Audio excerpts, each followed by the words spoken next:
합장 격리. 반갑습니다.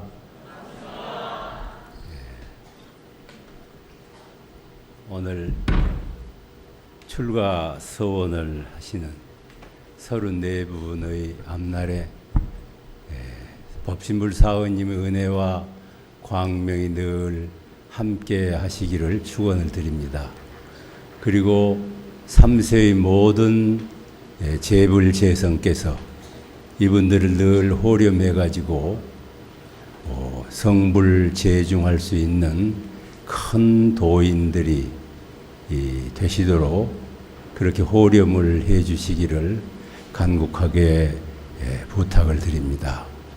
오늘 이렇게 그 34분이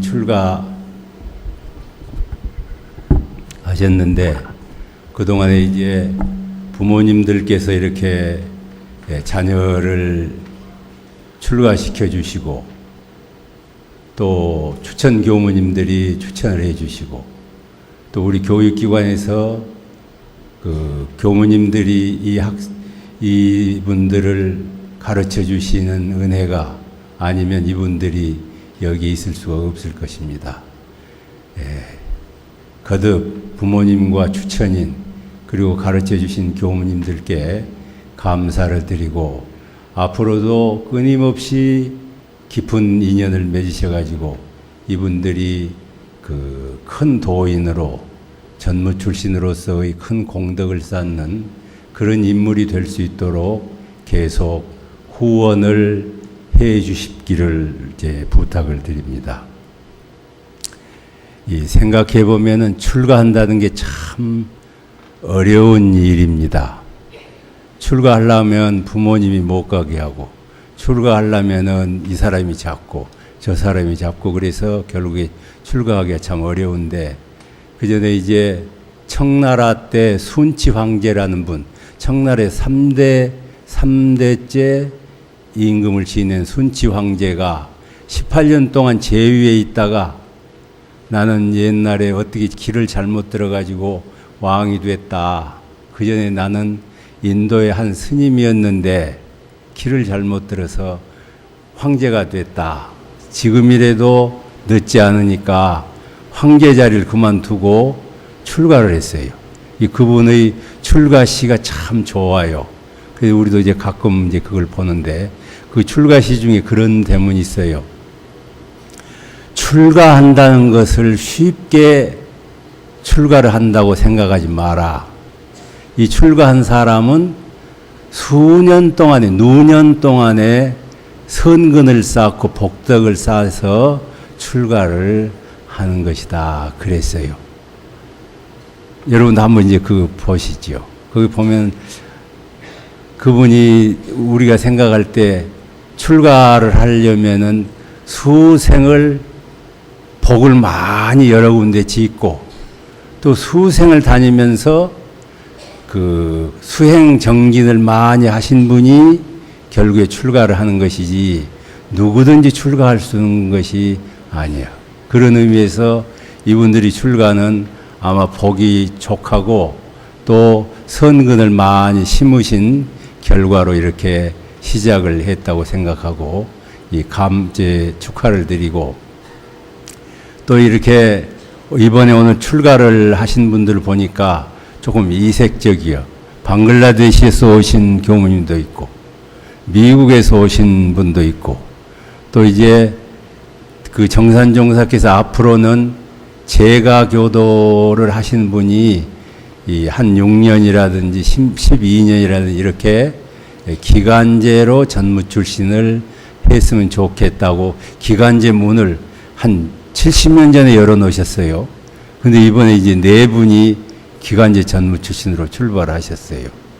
이제 그 외에 우리 교무님들도 중요한 일이지만 이번에 출가식은 특별히 기간제 전무 출신들이 문열일을 잘 하셔가지고 앞으로도 계속 기간제 전무 출신들이 나오실 수 있도록 그렇게 해 주셨으면 좋겠어요. 이 대산 종법사님께서 재가교도로 한 10년 내지 15, 16년 동안 열심히 다니신 분들은 그분들은 가정사를 해결이 되면은 출가 서원을 해가지고 그 남은 기간에 오롯이 불사를 하는 것이 좋겠다, 그런 법문도 하셨어요. 그러니까 이 참 네 분이 문열이를 잘 하고 또 앞으로 수없이 이 기간제 전무 출신들이 나오셔가지고 이 불사를 하시는 그러한 일을 되도록 해주셨으면 좋겠고, 우리 이제 저 멀리 방글라데시 그곳에서도 교무님이 나오고 또 미국에서도 교무님이 나오고, 이 교단이 세계화이기 때문에 이런 분들이 나와가지고 그 전무 출신 생활을 잘 한다면은 그쪽 지방에 큰 복음이 될 것 같아요. 그래서 어찌됐든 이렇게 출가하신 훌륭한 분들이 많이 나오신 것에 대해서 고맙게 생각하고, 여러분들이 이제 책상머리에서 배웠던 것하고 현장에 나가서 보면은 180도는 아니지만 상당히 다를 거예요. 지금부터 이제 고생길이 열렸어. 우리가 이제 책상 아래서 이러고 저러고 칠판 밑에서 이러고 저러고 하고 물론 실습도 했겠지만은 현장에 나가 보면은 우리가 알고 있는 현실보다도 더 어렵다고 생각해야죠. 훨씬 더 어렵지요. 그러니까 이제 가시면은 현장이 퍽 역경이다, 그 생각을 하고 아마 지금 각오를 단단히 했을 거예요. 각오를 단단히 해가지고, 저도 출가를 해가지고 영산선원으로 교사를 발령을 받아서 가는데 내가 알고 있는 것보다 훨씬 더 일거리가 많고 어렵더라고 그래요. 어려워요. 그래서 아주 그냥 정말로 인욕을 하지 않으면 못 살겠더라고요. 이제 그랬는데, 여러분들도 아마 요즘 세상은 더 많은 사회 변화가 있고 또 이 사회가 더 훨씬 더 똑똑해졌어요. 똑똑해져서, 그러니까 똑똑해지면 더 어려운 것입니다. 그러니 이제 더 우리가 이제 잘 해야지요. 그러나 우리는 훌륭한 교법을 가지셨고 여러분들은 특별한 서원을 가졌기 때문에 그 서원과 신심을 가지면은 틀림없이 좋은 성과를 가져올 것입니다. 우리는 단기 그 선수가 아니라 일생 동안 길게 장거리를 가고 있는 사람들이기 때문에 마음을 느긋하게 먹고 쉬지 않고 점진적으로 간다면 아마 잘 갈 거예요. 근데 이제 우리가 꼭 다 들어서 지금 하도 말을 많이 들어서 머리에 넘고 쳐졌나 몰라. 이제 다시 한번 이제 되새김질을 하자면 제일 중요한 것은 설력을 얻어야 돼요. 선을 많이 해서 일심의 힘을 마음에 얻으면은 이 영성이 밝아지고 영성이 요란해지지 않고 그러지 않는 그런 설력을 얻는데 최선을 다해야 된다. 그래서 이제 아침 저녁으로 기도를 한다든지 선을 한다든지 참고 어려운 것을 견딘다든지 그렇게 해가지고 그것이 종합이 돼가지고 설력, 마음의 힘, 영성의 힘, 이것을 딱 얻어놓으면은 정말로 이 힘은 이 참 철주의 중심이 된다, 그러셨어요. 그리고 석벽의 외면이 된다. 아무리 세상이 유혹을 하고 아무리 세상이 나를 방해한다 해도 그 심력으로 그것을 극복해가지고 그것을 견디고 나아가서 그러한 경계를 순한 경계로 바꿀 수 있는 것은 오직 마음의 힘을 얻는 것이다. 근데 이 마음의 힘은 마음을 먹었다고 힘이 되는 게 아니야.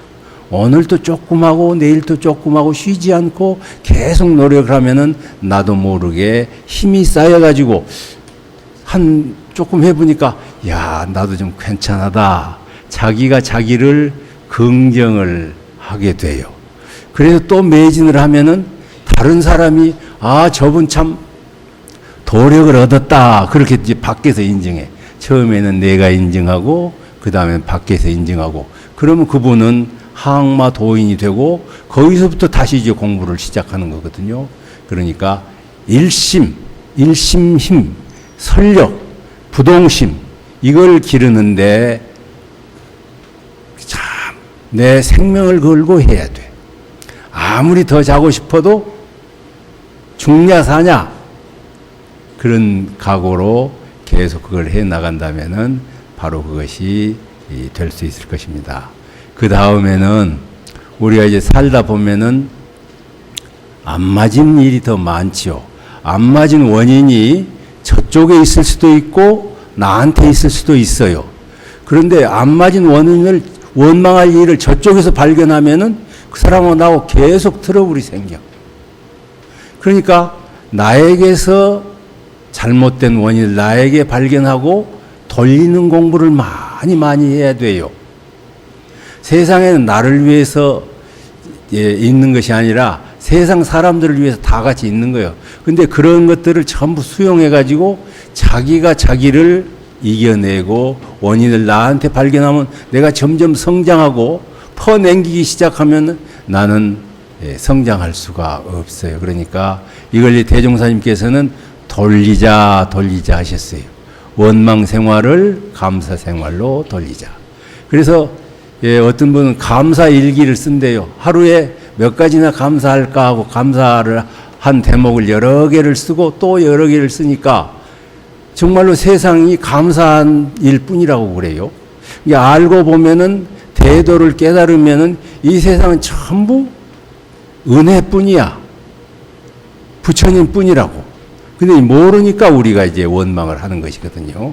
그러니까 이제 대각을 하기 위해서 계속 우리는 원망 생활을 감사 생활로 이 감사 생활을 잘하면은 그 사람하고 나하고 윤기가 건네요. 원수가 은인으로 바뀌어져. 감사 생활을 하면.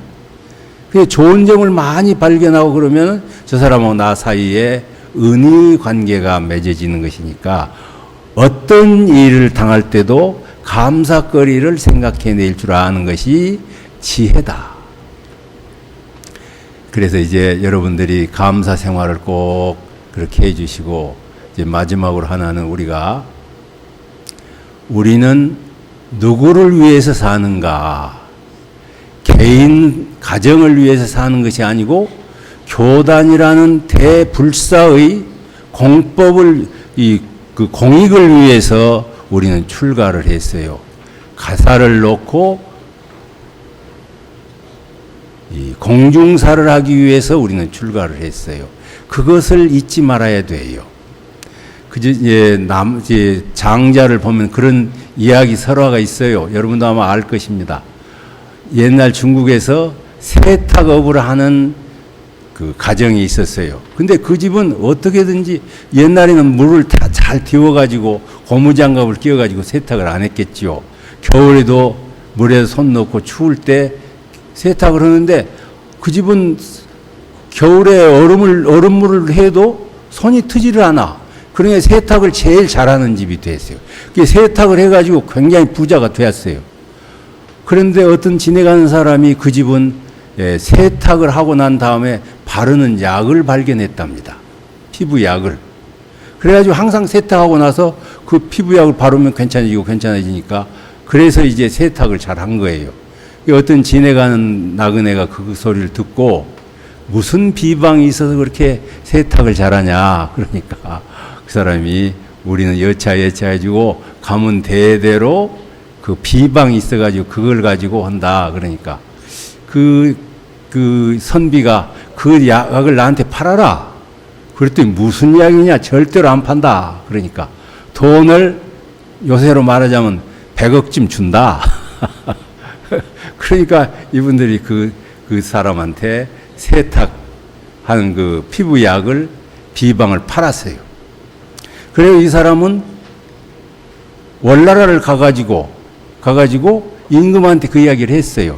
지금 수군들이 전쟁을 하는데 제일 어려운 것이 찬물에 나가가지고 전쟁하는 것이니까 그러면 아주 트고 이상한 문제가 생기니까 이 약을 바르면 수군 전쟁이 이길 수가 있다.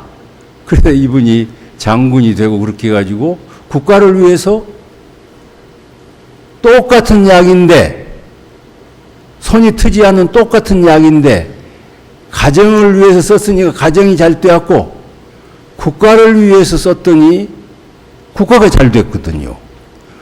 내가 힘이 이렇게 생겼어도 내가 가정을 위해서 일하면은 가정이 좋겠지요. 그런데 똑같은 힘이라도 국가를 위해서 쓰고 도덕 사업을 위해서 쓰고 세계 사업을 위해서 쓰니까 얼마나 공덕이 커지냐고요. 똑같은 수고라도 가정에 쓰느냐, 나라에 쓰느냐, 세계에 쓰느냐, 그 차이는 엄청난 것이라고. 한 사람이 가수가 자기 식구들한테 노래 한 자리를 불러주는 것하고 그 가수가 똑같은 노래를 1000명을 앉혀놓고 노래를 불렸다고 하면 계산 나오죠? 누가 복 있는가? 복 받을 것인가? 여기 앉아 계신 분들은 가정을 위해서 나의 심신을 다 바치지 않고 교단을 위해서 세계 도덕 사업을 위해서 세계 사업을 위해서 쓰시니까 그 공덕이 얼마나 크겠느냐, 그런 생각을 하면서 여러분들이 참 공익 위주, 공사 위주로 여러분의 생애를 잘 축조해 나간다면은 여러분들 틀림없이 공도의 주인이 되고, 공도의 주인이면은 세계의 주인이 될 것입니다. 여러분들이 정말로 오늘 이 일을 잊지 마시고, 참 삼세 제불과 같이 함께 어깨를 나란히 하는 그런 대도인으로 성장한다면은 교단의 경사고, 여러분 가문의 경사고, 그리고 세계의 경사가 될 것입니다. 여러분 잘 부탁합니다.